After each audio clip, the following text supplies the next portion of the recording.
each person to have about 5 minutes for remarks, to just kind of reflect on what we've done for the last 2 days, to think a bit about the debates that have taken place in Somali studies over the last year that of course led to this workshop, to think about future directions and ideas, if they had specific panels or papers perhaps that interested them that they want to comment on, they're free to do that as well. But really thinking now not only in terms of the past for Somali studies, but also the future directions that we could take this given the momentum that we've built up.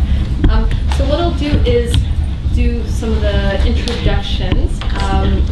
We also have Hussein Adam, who joined us, who I did not even realize was going to be here, but we're thrilled that he is and came yesterday as well.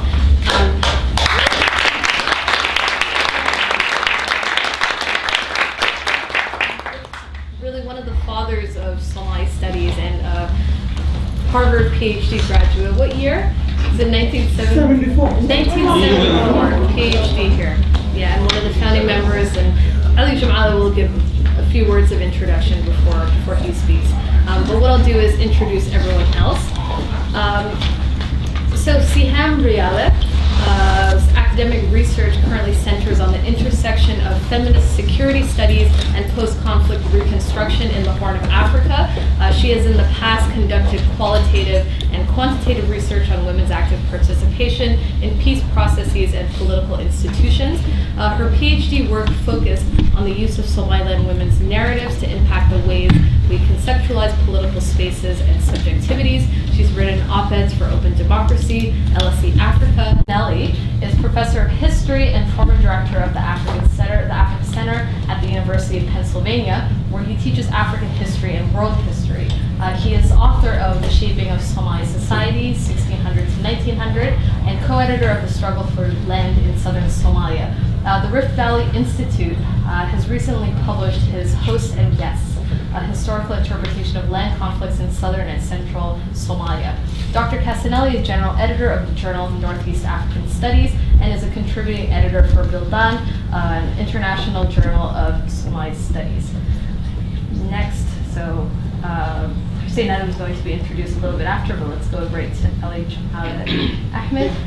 He's a professor and chair of comparative literature at Queens College at the University of New York, where he teaches for the Africana Studies program in the Department of Classical, Middle Eastern, and Asian Languages and Cultures.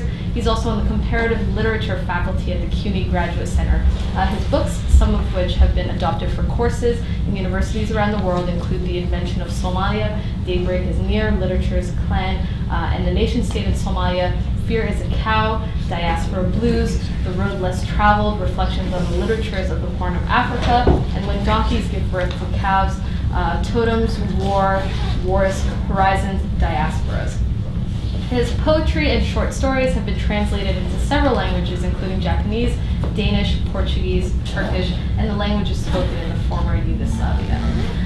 Lidwin Kapteins is Kendall Hodder Professor of History and teaches African and Middle Eastern history at Wellesley College. Educated in the Netherlands, she studied Somali language and literature under B.W. Andrzejewski during an MA in the study of Africa at SOAS. Before turning to Somali studies in late 1988, she lived and worked in the Sudan and published about late pre-colonial Sudanese history. Her 1999 book, Women's Voices in a Man's World, Women and the Pastoral Tradition in Northern Somali Orature, 1899 to 1980, with Mariam Omar Ali, deals with notions of proper womanhood in Somali folklore texts and in the Somali popular songs of the 1960s and to 1980s. Clan Cleansing in Somalia, The Ruinous Legacy of 1991, an analysis of Somali Civil War violence in text and context, came out with the University of Pennsylvania Press in 2013, paperback in 2014.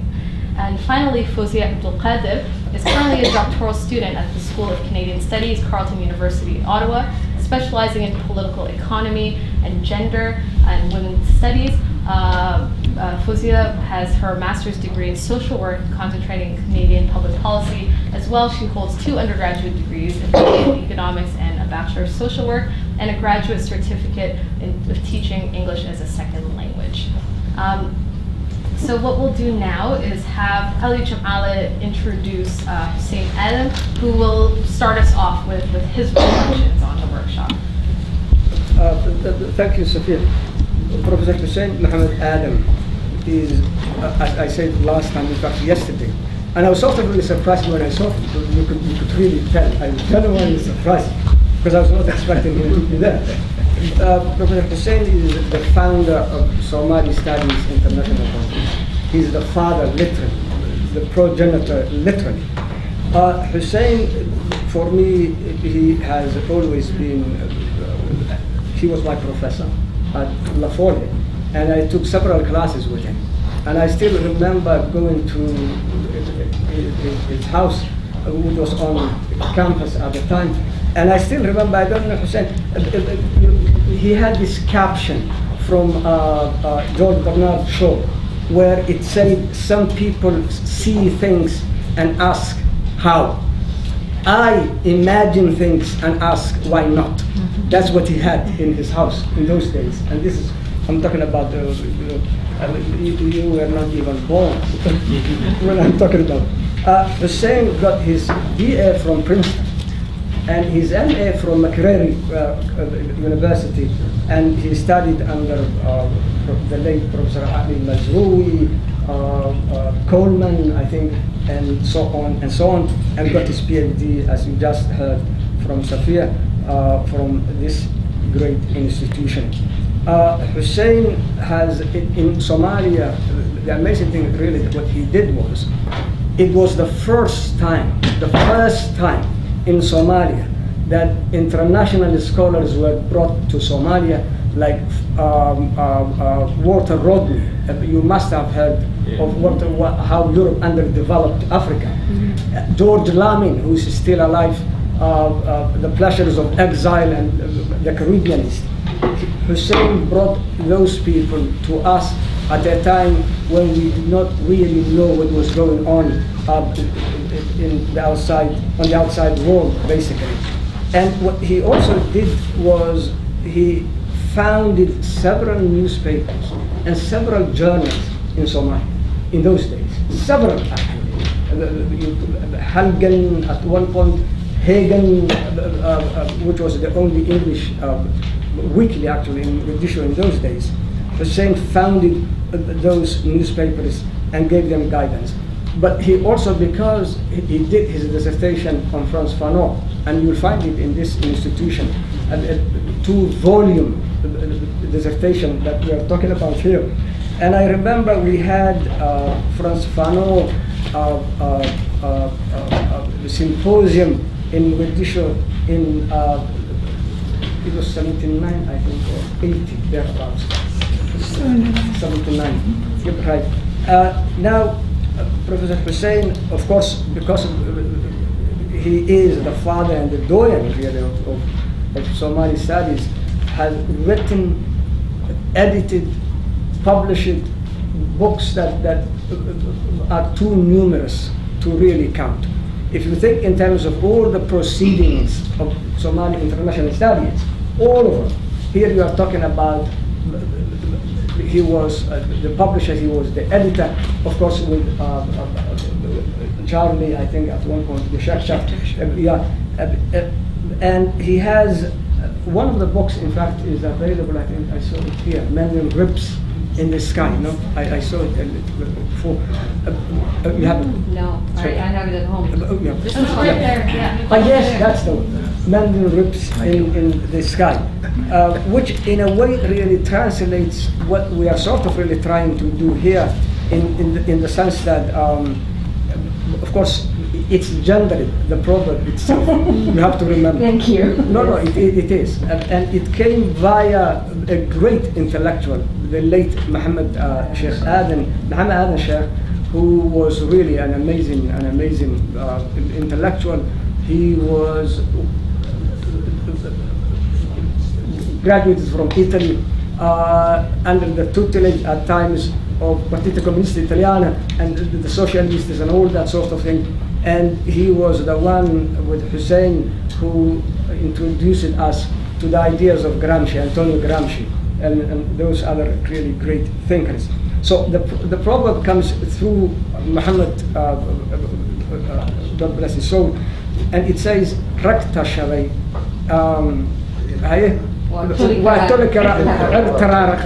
Labadid, exactly.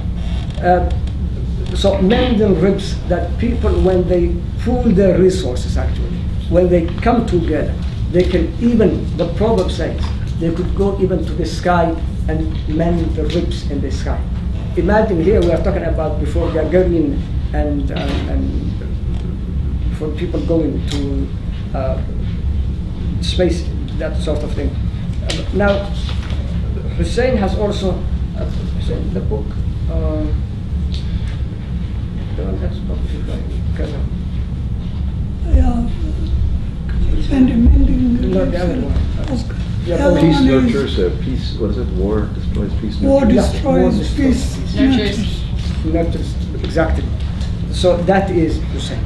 And there is always much to say about Hussein, and I'm always really humbled by his presence, really. Thank you.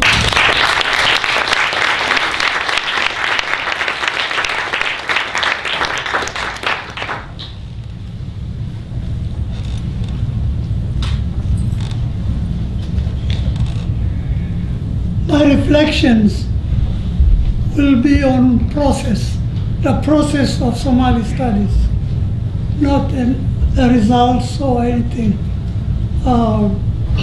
And they won't be theoretical, they will be mostly descriptive.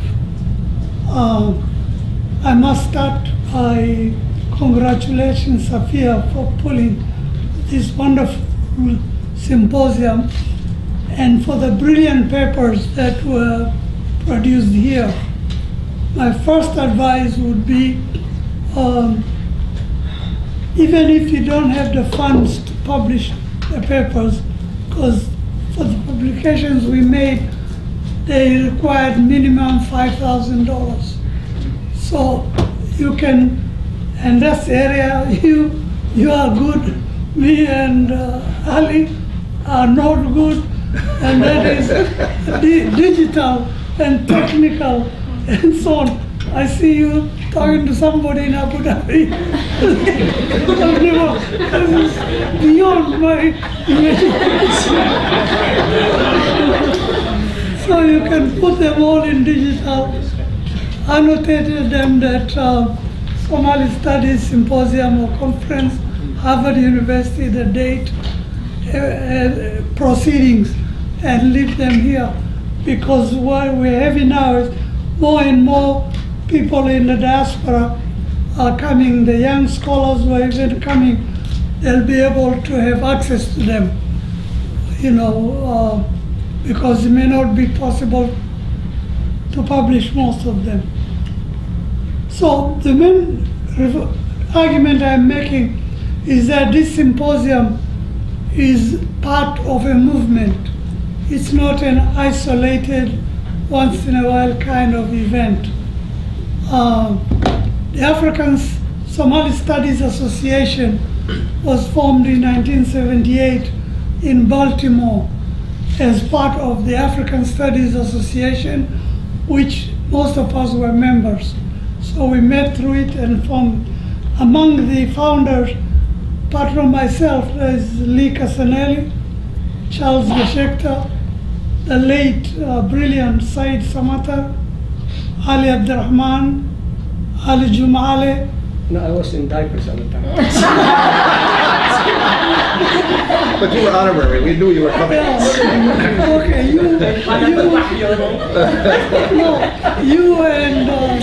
and Lidwin, I'll put in the second layer because you joined later the movement.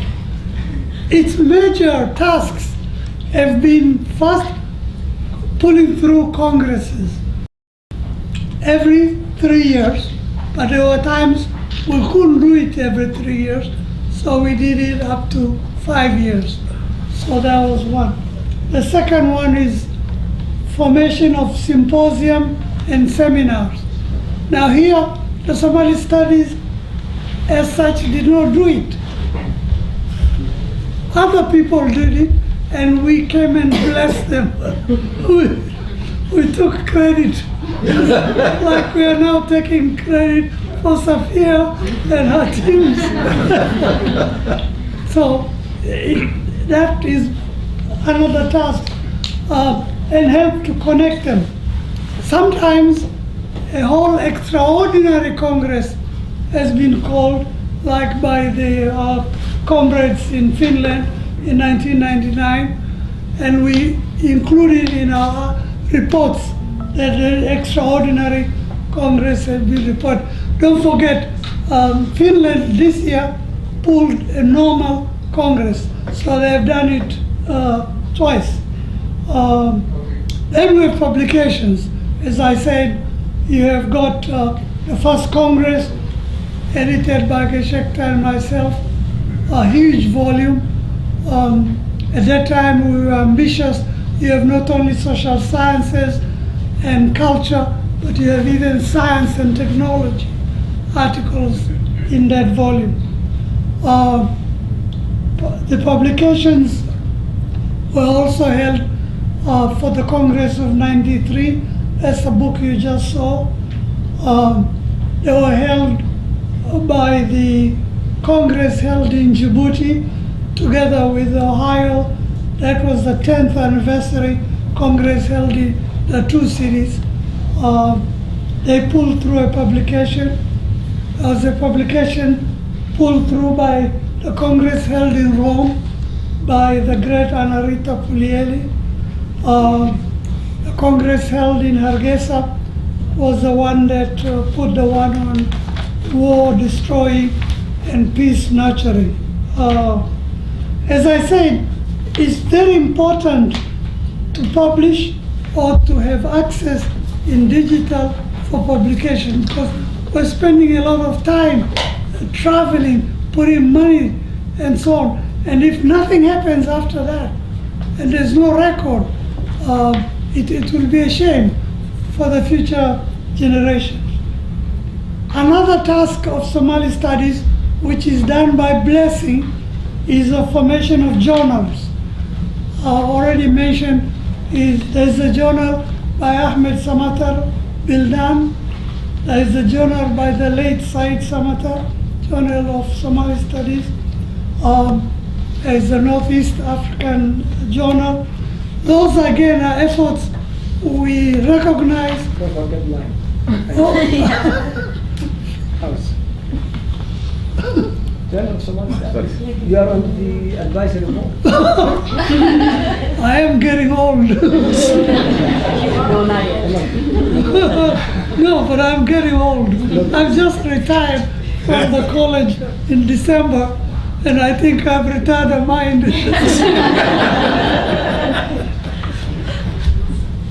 The Congress have produced many things. We have produced, finally, in 1993, at Holy Cross, we produced, for the first time, women came to be 50% the Congress. Here, they are 90%, which is wonderful. Then diaspora was a small part of the Congress in Rome, Rome. But then diaspora have come to dominate, as you can see in this Congress. There is, to cut it short, because this is a concluding session, I just wanted to give you a historical context of Somali studies. You have now, the last three congresses were held in Scandinavia, in Denmark, in Norway, and in Finland. We always tried to hold a Congress in the Horn, if possible. Two congresses were held in North America, in Toronto, Canada, and in the United States, at my college, College of the Holy Cross. The College of Holy Cross Congress was very important because when the Somali government fell, we used to get some money from the Somali government for the association. And then when the government fell, it looked empty. What can we do? So we had to struggle to move from a state-helped or sponsored association to a civil society association. The Congress at Holy Cross, the funds were raised by Holy Cross itself, which was celebrating its 150-year anniversary. They were raised by Canada, about 20,000 we got from Canada. In fact, some mostly from trade unions and from other groups in the United States. This one is an example of the civil society, because I'm sure Safia talked to the college, wrote a project proposals to get some funding for this conference, which is now what we have to defend. The congresses in the Scandinavia, they do get some funding from their government. So there is the Somali Studies movement, for which this symposium is not isolated, is part and parcel of that movement. Thank you very much.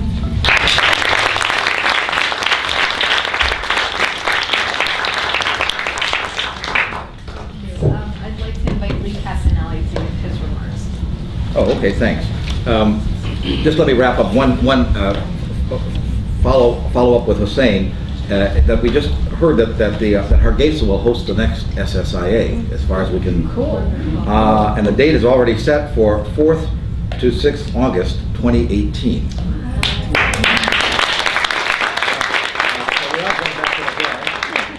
We're going back to the Horn, and I think it's to the credit of the Red Sea Cultural Foundation. There are co-sponsors. Djibouti is going to co-sponsor. We're trying to, as far as I can understand, I'm not on the. Didn't make the proposal, but they'd like to involve Jijiga University and right across the border, and then Puntland and Garowe and Mogadishu. We hope so. We hope it'll be really an inclusive regional one. If you give me your email list, I will send out the announcement of that. It's just basically an acceptance of the proposal by the planners in Hargeisa to do this. So I think it's a nice idea, and we're really looking forward to seeing all of you there, I hope. And it'll give a chance for young people in the region, I think, to join us in our endeavors. I've kept quiet all day. It's very hard. I wanted to say, but I listened to Safia when she gave me the orders to just listen, and I think I learned a lot by listening. I'm not a poet, but I like the Somali poetic form where a poet will say, I've got three bad things that everyone should know, and 3 good things, or 3 warnings. I'm going to sort of sing 3 brief praises of the conference, and then offer 3 challenges for the future, if I can do that. First of all, of course, thanks to Safia and all of the organizers, and to all of you. The first interesting praise came this morning when I listened to the panel on orality and orature as method.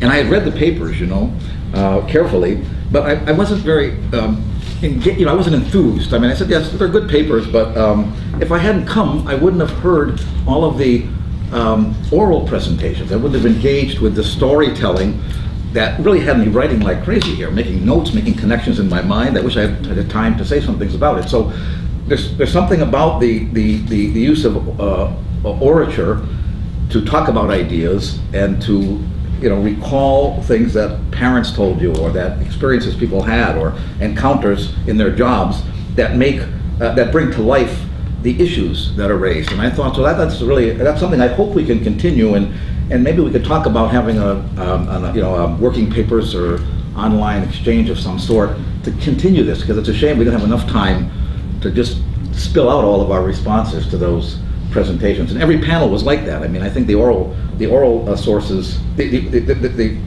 value of a symposium where we can sit down and hear people present their ideas, even if they only have 15 minutes, is brilliant, and really excited me.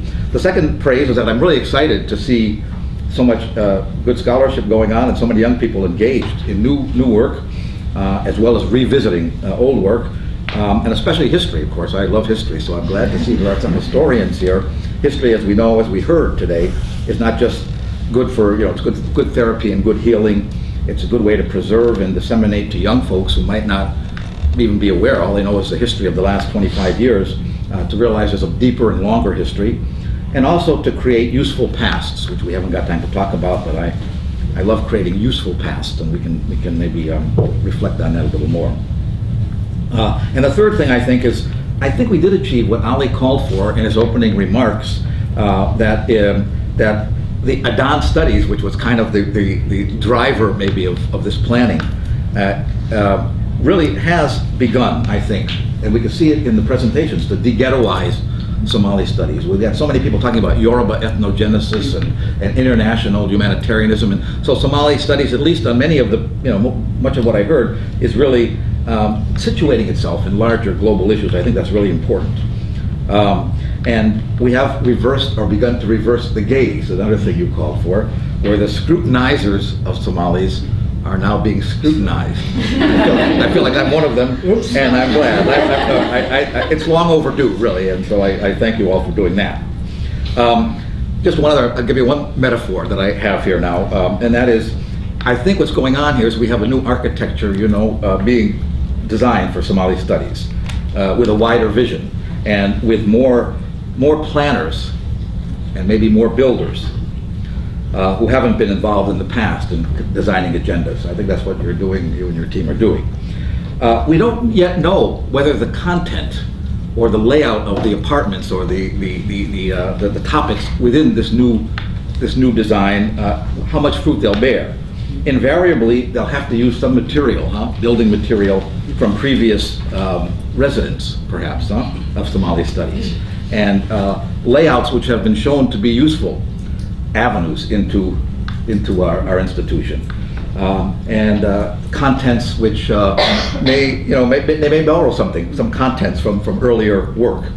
We can't assume that the new structure, the new architecture, will satisfy all aspirations or answer all questions, but it's still worth building, and I think that's the value of this beginning.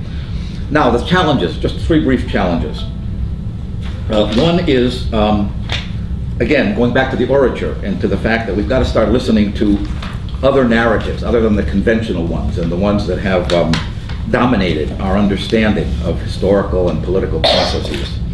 The question I was going to raise this morning, if I'd had time, would have been, our storytellers, those who are going to the oral sources, are they going to be any more likely or less likely to be able to challenge stereotypes and hierarchies? The oral tradition itself is as we saw in the presentations today, can reinforce inequalities, right? It can reinforce exclusions.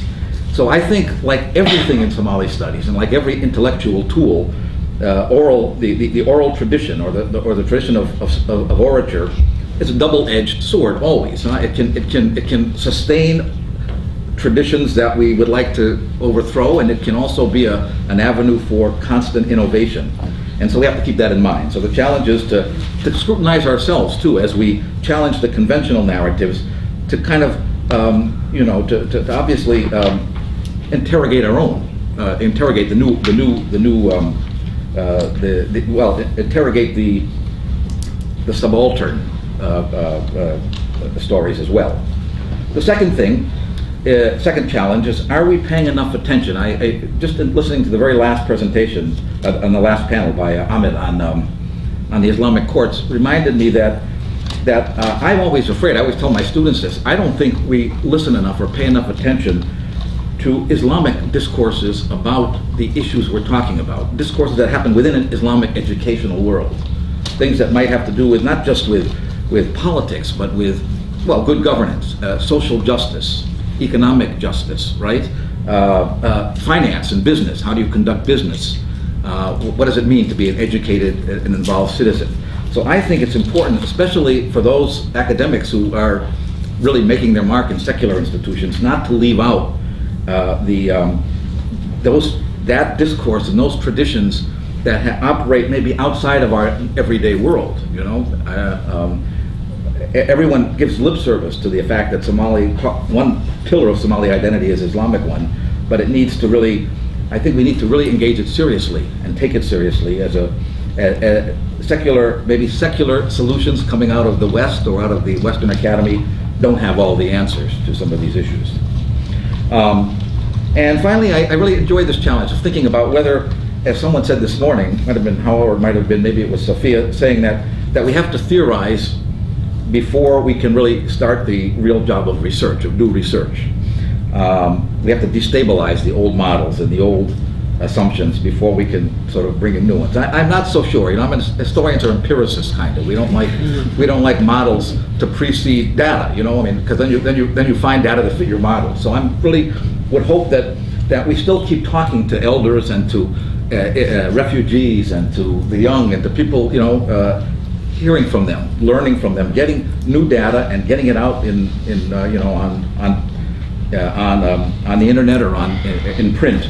So we have source material from the generation that's going to be leaving us soon. We've really got to collect this stuff and have it there, and collect data as we're rethinking the way to use that data. You know what I mean? So that challenge to you is that I see that I'm posing to you is that let's not just theorize. Let's do the hard work of collecting new material. With that, I think I am done. Thanks.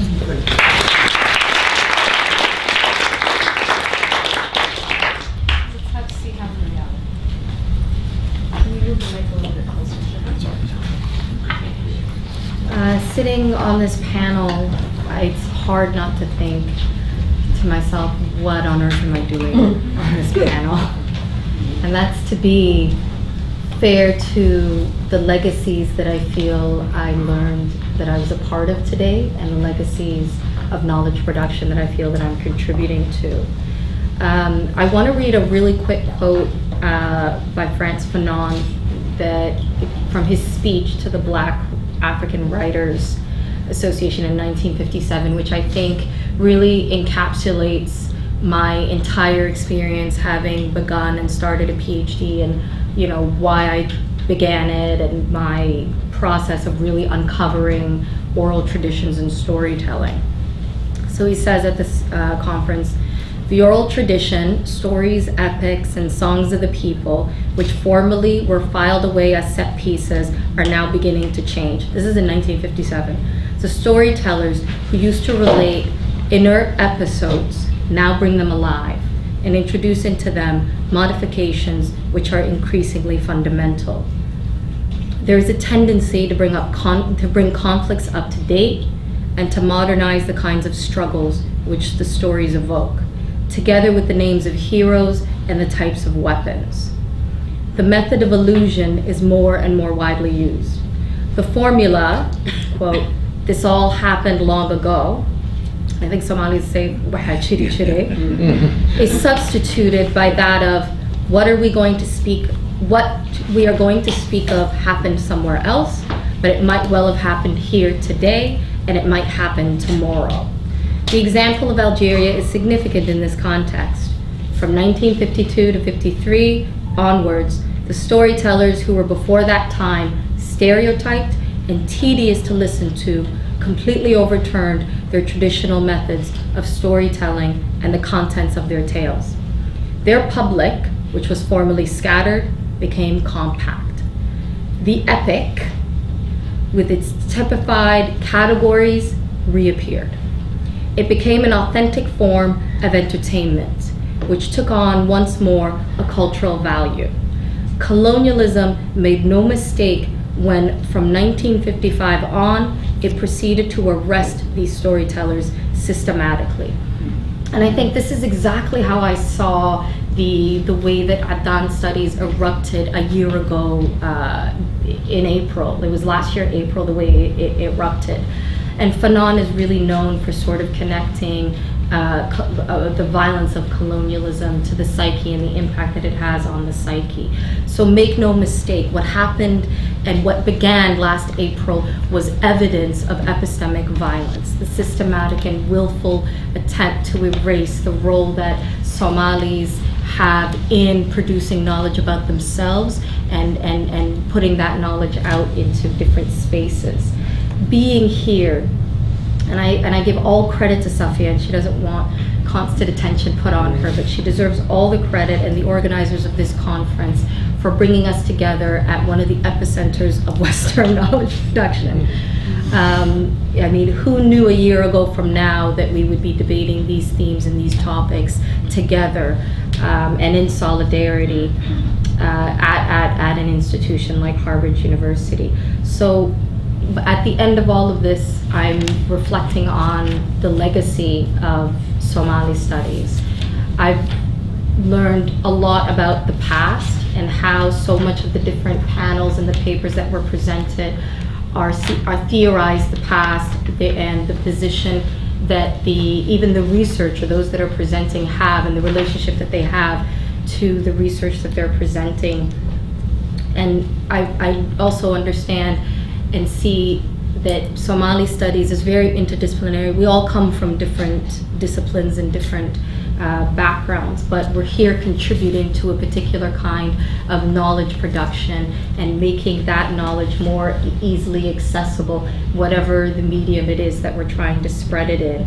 So let me for a moment speak to my peers. So those that, just to feel relatable. So those that are, in Western academic institutions, those that are PhD candidates now, those that are emerging scholars, those that contribute to knowledge production in all its forms, not just in academia. Locate your past. Your presence and your present it doesn't exist in a vacuum. Why you choose to study what you study, why you choose to present your research or your identity, because we talked about Somali Nimu here as well. It doesn't exist in a vacuum, and it contributes to knowledge production in different ways. And once you are seated firmly and unequivocally in your truth, whatever that may be, because we've talked about how truth is malleable and there are multiplicity of truths that exist, then it becomes very difficult for anyone to enact epistemic violence onto you. And if it does happen, as it did happen last April, then we're going to respond. And we might do it at Harvard. I'm hoping we can do it next in Toronto. Yay to my Canadian contingent. But the idea is that there's a critical consciousness that's emerged. Let's not take that for granted. Let's use that to continue to push forward and take ourselves and the research that we do very seriously, to add to the legacy that you've begun for us, and to see ourselves a part of that ontology. So yeah, that's in brief.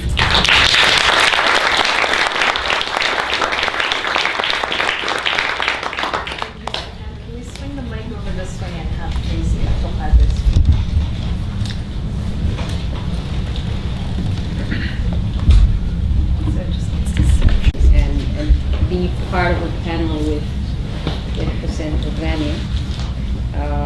So I'm honored. Ali, Hussein, Casanelli, Levine, absolutely, and to also have this cross-generational presence as well with Siham and Safia.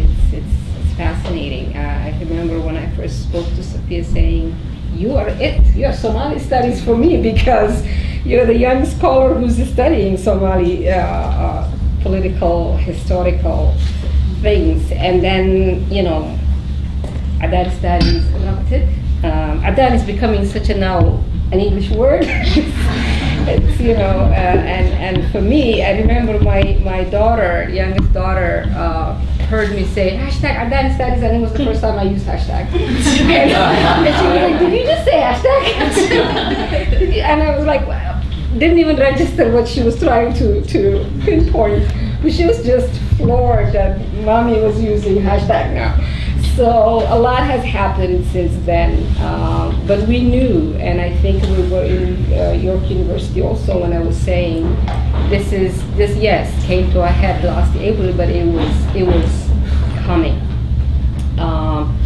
What I also would like to do is just, you have so many ideas, and I wanted so many times to just comment on what was presented today. Incredible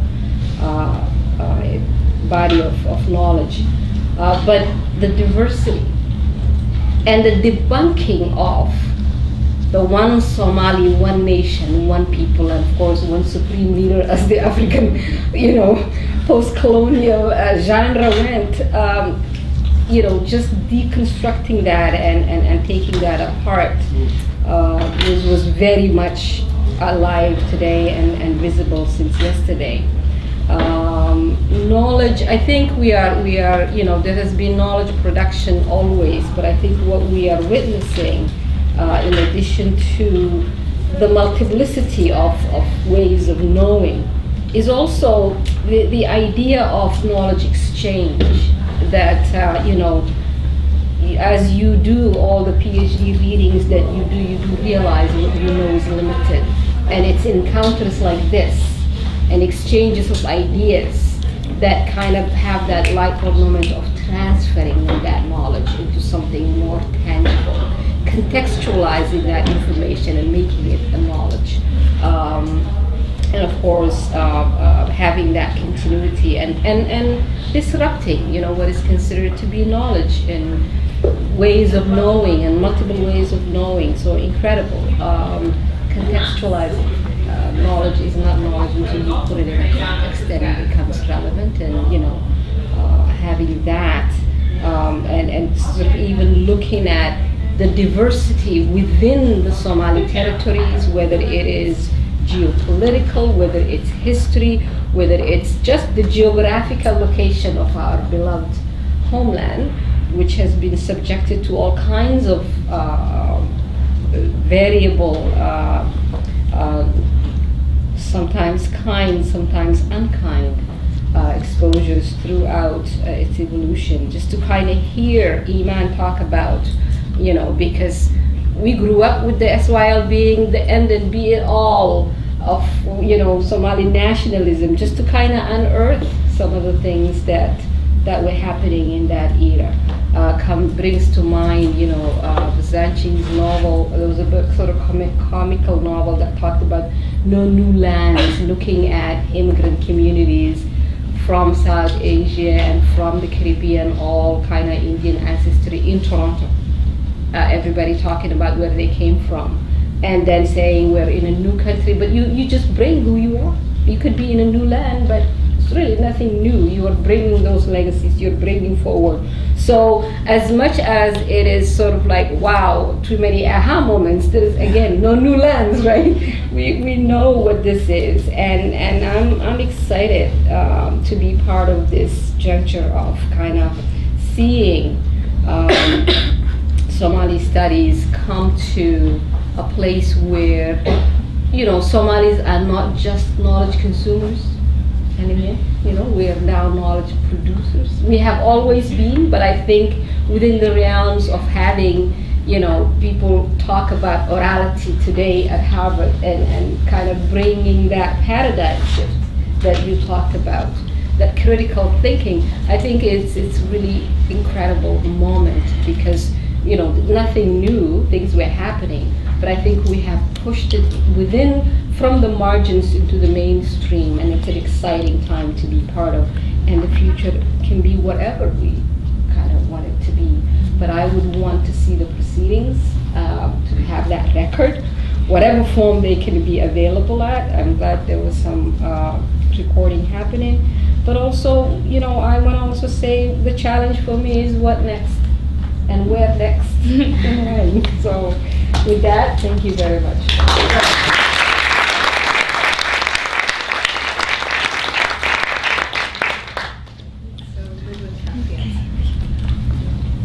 So I could just say Somali studies is in good hands. Geediga wada. But I have to be my own. So I'll just say a few more things. So I used to say to people in the last 10 years, I of course teach at an undergraduate institution, and if people ask me for advice, I said, listen, one thing, don't think that you can do Somali studies only from within Somali studies. So with Somali sources, obviously, but not from within Somali studies. And of course, you have done more than that. You've all brought relevant theories to the themes that you're studying. to your sources, and you have used your Somali sources to make theory. I'm looking at Mr. Abumaya there in particular, right? Which, of course, in some sense, the moment you begin to read Somali sources, things happen in your head, right? Because they do speak and they do provide theoretical frameworks and others. So, gone, that's one you have already down pat too, and not because I used to say it to a few people. So now I want to say something about sources, because I'm thrown back now on what I am doing also these days. I've gone back to primary sources. In the last year I've been working on sources from Brava, in particular the Qadis Courts records, which are in Arabic, but also some Chimini religious poetry with my colleagues under Sandra Vianello and Hamad Qasim. It's not something I could do by myself. So I'd like to say something about sources. So I'm very impressed with how you all have kind of, how you all are theorizing colonialism in terms of how it destroys knowledge, in terms of how it transforms in multiple negative ways. And that can never be bracketed, and I think you foreground it in a very important way. What I think, though, that may be worth mentioning, that the Somali, let me see where I get my thought. What I am not worried about, what I think I see is that I do not think that there are colonial sources and pure Somali oral sources. So the pure oral sources, the ones that are in Somali, have also come to us through colonial context. And this is, I think, just something, keep that in mind. And actually, I think it is an advantage, because now you have a Somali oral text and you have a colonial context and you rub things together. And rubbing things together usually brings sparks of insight. So I don't think there is an original pure Somali oral tradition that you can now just go back to or interpret. I don't think anybody did that, but I may have seen a few nostalgic hopes that that might be possible. And then the second thing I think, which is probably also, you quoted very powerfully how you have been misrepresented as Somali by the colonial powers. But I would also like to remind us, Somalis have always talked back and have, not in an equal partnership, but have also shaped colonialism, have shaped colonial sources. And I think therefore, just as we have to decode colonial context to go to those things that come to us in Somali and we think are therefore uncontaminated, right? They are of crucial importance, but let's decode the context around them. So I think we can I don't know whether I want to use retrieve, I've not had a lot of time to think. We can find maybe even traces of Somali agency and Somali shaping of the colonial. I have been so bold as to say someplace that when we were talking about Lewis before, that I think what Lewis was documenting in the late colonial period, that by then there already is a colonial synthesis, particularly in Somaliland and possibly also in the south, where what is seen as Somali custom has already been shaped in this colonial encounter. And therefore I think there are some fantastic opportunities in the colonial sources. I will give you one story. It's very brief. This is a moment where a colonial ship captain, so we're still in the treaty period, comes to a local Somali leader and tried to twist his arm to sign a treaty of protection. And in the story of the ship captain, he says, well, the guy doesn't want to, he really refuses. And then he said, but listen, we are here to protect you. You need protection. And the chief answers, what do you mean? I mean, this is of course not the Benedi of towns, right? Where there was a lot at stake if you put a bomb, a cannon boat on it. This was a less developed, less urbanized area. And the local leader says, what do you mean you need to protect us? If there's a problem at the coast, we go inland. We have everything we need.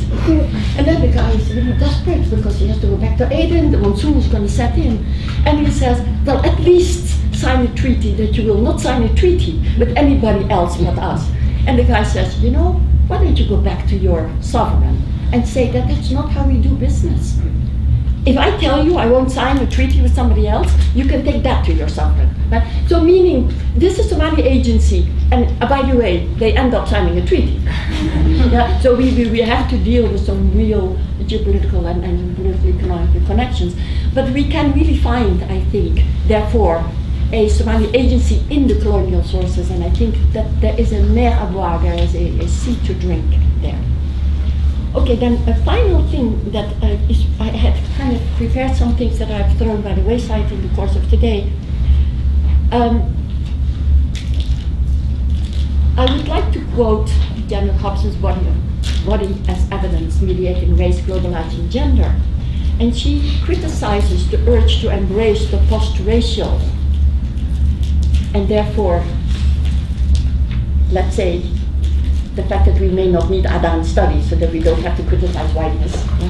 She criticizes the urge to embrace the post-racial, for this is actually a way of dismissing the identity categories that enable social movements and cultural change. So if we say, okay, we don't need Somaliness, we don't need whiteness, we don't need these conceptual categories, maybe you are undermining the identity categories that enable social movements and cultural change. And I think it rhymes very much with what Ali was saying in the beginning about Du Bois. Now, so meaning hang on to those identities, their identities of struggle, is what she's saying. And then I would like to quote somebody else, and this comes back from my prep, Roderick Ferguson, the reorder of things, the university and its pedagogies of minority difference. And this person warns and writes, institutionalization for radical social and intellectual movements was never a simple and innocent cause for celebration. You get the tension between it. You have to hang on to identities and struggle through them, is one idea. But the other is, be careful, the neoliberal university may want to co-opt your difference for its own purposes. And so as you break open that door and meet, at the center of Western knowledge production, at the same time keep an eye on this idea that you're being co-opted and are being used, for the neoliberal university to look really diverse. And people have talked about multiculturalism as a Canadian government project. I think are already very aware of that. And I would like to just end with a saying, Somalida waxay oran jirtay, awr kala tagaa mahumae, uud kala tagaa hun. So when camels part, there's no problem. But when hearts part, there's a problem. I would be lying if I did not feel that hearts have parted in the context of writing about the Civil War. And I think that this is therefore also maybe a new beginning for bringing the Ur back together, even though the Aur will separate again. Thank you.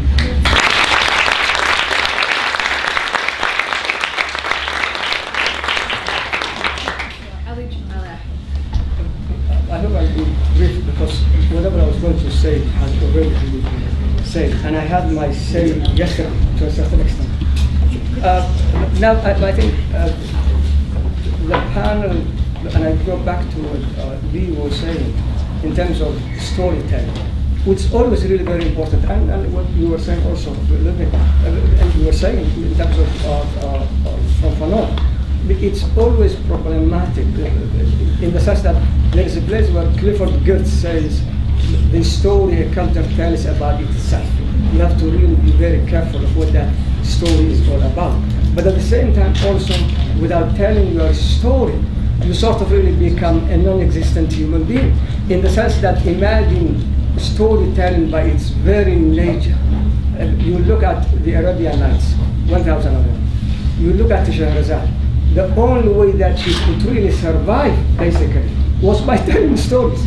But at the same time, as humans, we know that, at the most I could live. My father lived until he was 101 years old when he passed away. So if I'm lucky, I could reach 100. But I know I believe in the place. Now, the best way to sort of really defy that is by telling stories at the same time. So in that sense, I think it really becomes important to tell stories and to theorize, because theory by its very nature, just think, the etymology of the word theory from the Greek is theo, T-H-E-O, which literally means to see. And Hussein was born in Tanzania, but there is a group of people when they tell stories, they always say see to the storyteller. They say see so that we may see. That's what they say.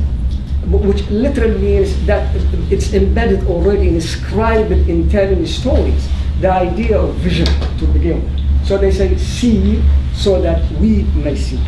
Now, of course, orature, as it's called now, oral literatures and all these sort of things, is really problematic, but at the same time also, as I was saying before, it is important. It is important if you take into account two important things about orature: the poetics of orature and the noetics of orature. The poetics, which literally means a system of articulation, noetics means a system of knowledge. If you think along those lines, then you will literally be theorizing really the idea of orature. Of course, in the case of East Africa, Uganda, Seramuga was the one who came up with the word orature itself. You have Tabango Lyong, you have Okot Pipitek, you have Boogie with Yongo, and it goes on and on and on. So we have to sort of tap into this. But even in the case of Somalis, imagine if I say, for example, to my good friend here, Lubin, Ma'immak Laysa. Just imagine, Ma'immak Laysa. Of course, she can hear me, I know, but the idea is, but the idea is, do you understand me? It's as though someone who has ham radio, who says, do you read me, kind of. And it's that sort of comprehension which really becomes important. Otherwise, if we talk at cross purposes, then there is no conversation really to begin with.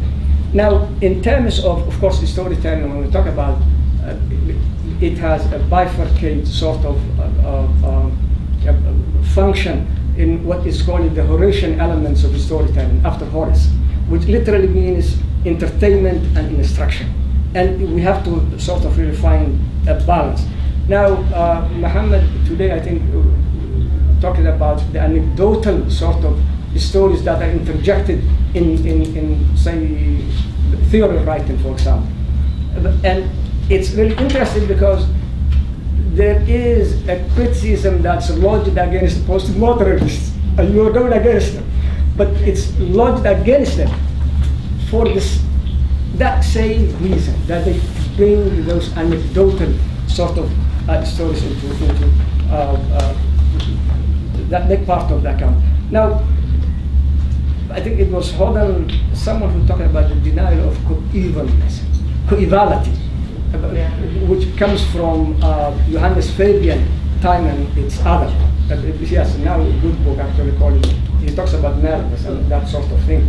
But even there, I think it's really important, why do colonialists sort of really deny non-Western societies and cultures this idea of coevality? And we could sort of analyze all these sort of things. Now, in the case of Somalis, and this is what Levin was saying, there was always what's called contestation. Especially when you talk about contestation in the Spanish language, it's contestación, which literally means stopping back. So there was, even though perhaps the colonialist was trying to subvert it at times, to domesticate it perhaps, there was that sort of really talking back. Now, when we talk about colonialism and post-colonialism, I think the Somalis have a problem which really captures this. Just think about it. They say, don't be fooled by the migration of the locusts, they leave their larvae behind. So the larva will, and it will perpetuate. So the Somalis also really thought along those sort of realities a long time ago. I think it's a question of, in a way, understanding what the Somalis were saying, and in a way, also taking them to task. The question of, in terms of writing about the Civil War. I think it's really, again, we are talking about contestations in the sense that, think about it, it's a question of priority, which is not really simply about Somalis.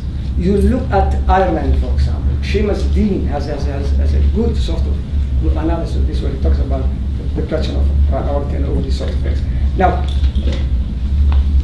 the idea of, for example, I remember reading Muhammad Mukhtar, our good friend's writing, where when he was talking about Hizbiyya, and the Hizbiyya, before it was called Hizbiyya Dustur al-Istiqlal, HDM, yeah, al-Mustaqil, exactly, HDM. Now, later, before actually it was Hizbi Digil Mirif, you see.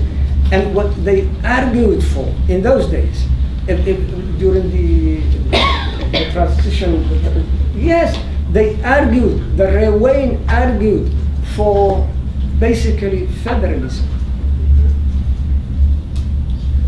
A different kind of federalism. No, but nonetheless, federalism. Now, 40 years later, 60 years later, we are going back to square one, and we are saying now we want federalism. Exactly what they were talking about. No, seriously. Different kind of federalism. No. So if you go there, then we have to be precise. But No. just note my position. Yes. So let me just. I think what becomes important for this has been a wonderful, really. It's thanks to Safia, and I don't think we have thanked her enough. She and her team, no, seriously.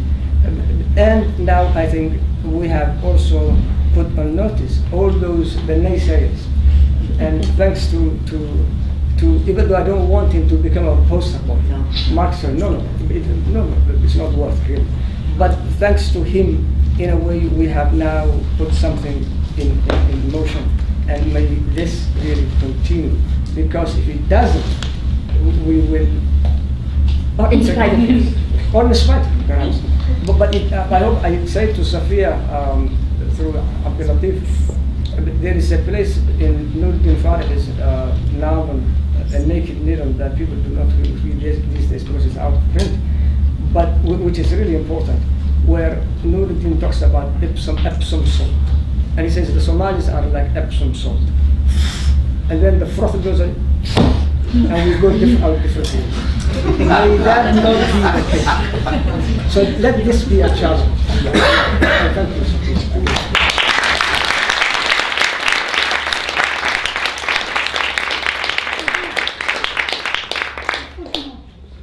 I want to make a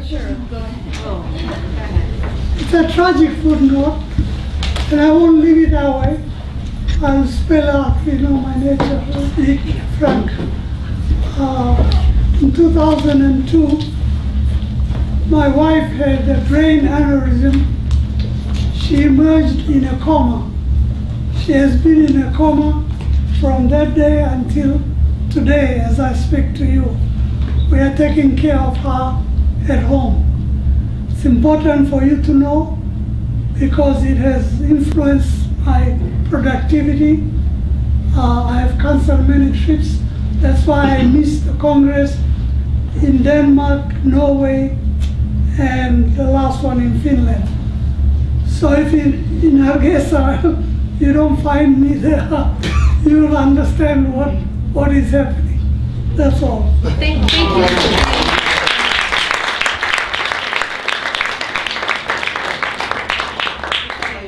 It is 6 o'clock now. We've all been here most of you have been here since 9 a.m. It was a packed house from the first panel, which is, in all my years at Harvard, and this is where we do our weekly African Studies workshop.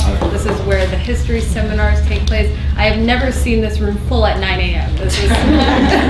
So that's impressive. So I'm not going to have questions. However, I'm sure people will kind of be lingering around. You can talk afterwards. But I just wanted to say thank you to all of you for being here, for the incredible amount of support that we've had, for But really, I mean, and this is the type of thing you want to happen as a graduate student. You know what I mean? It's energized me in so many ways. It's energized, I think, so many of us who are studying, you know, at the moment, doing our research. It's energized people who were on the brink of thinking about going to PhDs. I've gotten, you know, notes from many students saying, now I want to do a PhD in Somali studies. So just the fact that we have been able to do that collectively, I think, has been incredible. I know many people have also joined us digitally, so it's great to also be part of then this wider space as well.